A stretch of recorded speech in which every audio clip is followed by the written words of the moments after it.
जी हाँ किसान भाइयों, जैसा कि आप सबको पता है कि छत्तीसगढ़ में 1 दिसंबर से धान खरीदी की शुरुआत होने जा रही है, जिसकी घोषणा खुद सीएम भूपेश बघेल ने पहले ही कर दिया था। और आपको बता दें कि इस त्योहारी सीजन में धान खरीदी में देरी से इन दिनों कोचियों की चांदी है वो हो गई है। किसान त्योहारी खर्च व अन्य जरूरतों की पूर्ति के लिए खरीफ में कटाई कर धान को है वो बेच रहे हैं। कोचिए इसका फायदा उठा रहे हैं। मजबूरी में किसानों को धान महज 1600 से 1800 रुपए प्रति क्विंटल के भाव में बेचना पड़ रहा है। जी हाँ किसान भाइयों, प्रदेश में अब तक अर्ली वैरायटी की 5 से 8% धान की कटाई है वो हो चुकी है और समर्थन मूल्य पर धान की सरकारी खरीदी पिछले साल की तरह इस बार भी 1 दिसंबर से शुरू होने जा रही है। और इसी बीच प्रदेश में धान की कटाई है वो शुरू हो गई है। वहीं अब तक देखा जाए तो 8% धान की कटाई है वो भी हो चुकी है। वहीं दूसरी ओर धान की कटाई में मशीनों का उपयोग बढ़ा है। इससे जिस तेजी से कटाई का काम चल रहा है, इससे इस माह के आखिरी तक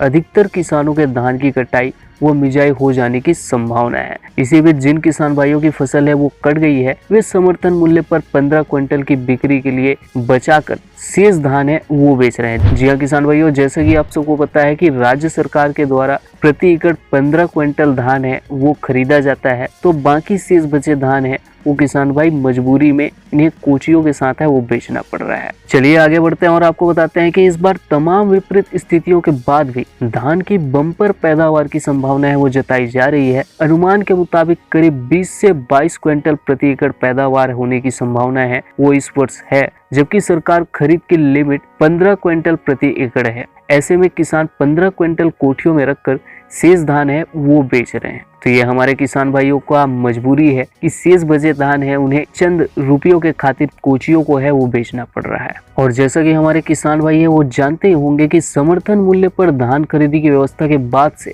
अधिकतर किसान मिंजाई के बाद केवल खुद उपयोग के लिए धान बचा कर रखते हैं। शेष धान तत्काल खलिहान से खरीदी केंद्र ले जाकर के बेच देते हैं। ऐसे में अब अधिकतर किसानों के पास धान सहेज कर रखने की व्यवस्था नहीं रह गई है। वही इस बार धान की कटाई खरीदी से पहले हो रही है। ऐसे में धान की मिंजाई के बाद सहेज कर रखने में हमारे किसान भाइयों को काफी परेशानियों का सामना है वो करना पड़ रहा है। इसके साथ ही आपको बता दें कि सरकारी समर्थन मूल्य पर धान खरीदी में अभी कई दिन है वो शेष हैं। इसी बीच नवंबर का पहला सप्ताह है वो 30 त्योहारों में निकल गया है। इसके बाद सीधे किसान खेतों का रुख है वो करने लगे और धान की कटाई में है वो तेजी आती गई। पहले पारंपरिक पद्धति से कटाई मिजाई में समय है वो लगता था, लेकिन अब उपकरणों के बहुतायत उपयोग से इस महीने के अंत तक यानी खरीदी शुरू होने से पहले कटाई मिजाई का काम है वो पूरा हो जाने की संभावना है। चलिए आगे बढ़ते हैं और आपको बताते हैं कि इस वर्ष बारदाने की क्या स्थिति है वो बन रही है। तो प्रदेश में बारदाने की कमी के कारण सरकार ने पिछले साल 1 दिसंबर को धान की खरीदी शुरू की थी।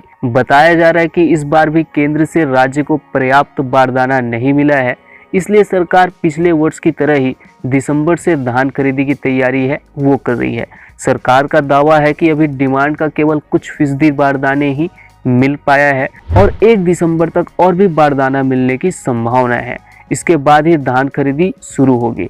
और वहीं हमारे किसान भाइयों को बता दें कि बारदाने की व्यवस्था अगर सही ढंग से नहीं हो पाई तो हमारे किसान भाइयों को स्वयं अपने बारदानों में धान की बिक्री है वो इस वर्ष करनी होगी।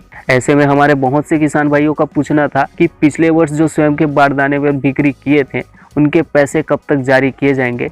तो अभी इसके बारे में कुछ अपडेट है वो नहीं आया है। जैसे सरकार के द्वारा कुछ अपडेट आता है तो आपको इस चैनल के माध्यम से जानकारी है वो दे दिया जाएगा। तो मेरा इस खबर के माध्यम से ये कहना था किसान भाइयों कि सरकार जो है प्रति एकड़ 15 क्विंटल की दर से जो धान की खरीदी करती है उसमें बढ़ोतरी है वो किया जाए, ताकि किसानों को कम कीमत पर अपना धान है वो कोचियों को बेचना है वो ना पड़े। इससे कोचिए भारी मुनाफा कमाकर धान को महज 1600 से 1800 रुपए प्रति क्विंटल में है वो खरीद रहे हैं और हमारे किसान भाइयों को मजबूरी में कम कीमत पे धान है वो बेचना पड़ रहा है। तो सरकार को संपूर्ण धान की खरीदी की व्यवस्था है वो करनी चाहिए, ताकि देश के अन्नदाता को उनके फसलों का सही दाम मिल सके। तो चलिए फिलहाल इस वीडियो में इतने किसान भाइयों, अपने अन्य मित्रों तक खबर जरूर शेयर कीजिए ताकि उन्हें भी इस बारे में जानकारी हो। और साथ ही अगर आप चैनल पर नए हैं तो चैनल को सब्सक्राइब करना ना भूले, क्योंकि हम ऐसी सरकारी योजना और खेती बाड़ी संबंधित वीडियो आपके लिए हमेशा लाते रहते हैं। तो चलिए मिलते हैं नए वीडियो के साथ, तब तक के लिए जय हिंद, जय भारत,